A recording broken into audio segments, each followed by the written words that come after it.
I never do walks of shame anymore. I do walks of hell yeah. Being a feminist in the bedroom is the most important thing and most empowering thing I've ever done. I'll give you an example. So this comment is attached to my story about realizing I was kind of accidentally being a schmegs worker as I was charging men for hookups. Go watch that for more context. By the way, look at this pony. Look at the cute pony. It's a different one. It's a different pony. This one's not aggressive. And this is the other thing I'm looking at right now. Sunset. I started to realize just how much men lie, and they do it. Oh, look. And they do it by playing dumb. They play dumb like, oh, you know, every woman likes it different when it comes to like eating.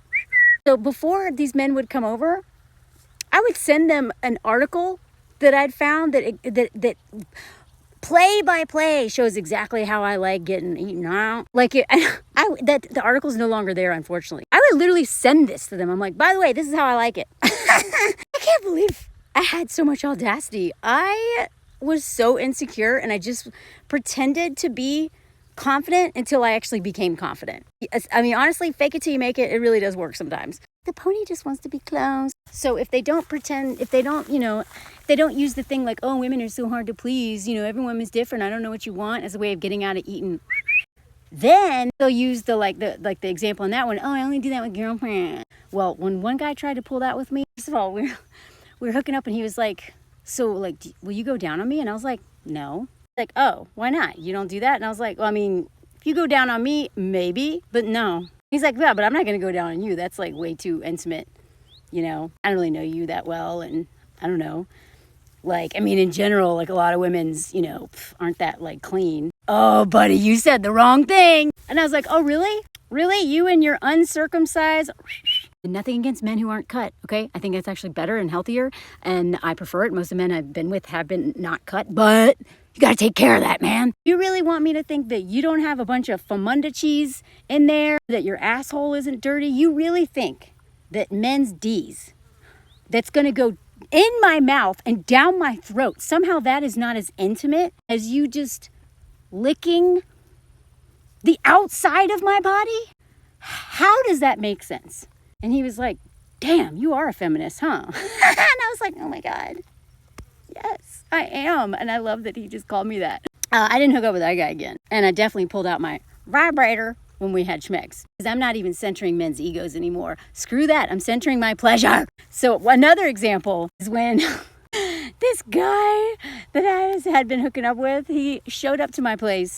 And right as we were like, we'd done all this foreplay, right? And now when it's time to like get down and dirty, you know, the in and out, blah, he, oh, oops. Oh, I forgot a condom. I was like, oh, wow, that's a shame. Well, there's a pharmacy down the road. You can go get one there because, you know, in France, they have these little like vending machines outside of pharmacies where you can buy condoms at any hour. So it doesn't matter if the stores are open or not. I lived 5 flights up and the elevator was broken. And I made this guy go down 5 flights, which in France is actually, that means I'm on the 6th floor, right? Because the ground is 0, right? Anyway, I was like, yeah, you can go get them. He's like, what, you don't have any? And I was like, why should I have them? And the truth is yeah, I had them. I had several of them. But on principle alone, I refuse to spend any more money on this. I already had an IUD, which I lied to him about, because every time I tell men I have an IUD, then I have to fight with them over using a condom. So I just didn't tell them I had an IUD. So they think that maybe they can get me pregnant, although they usually don't even care because they're so reckless and selfish and impulsive.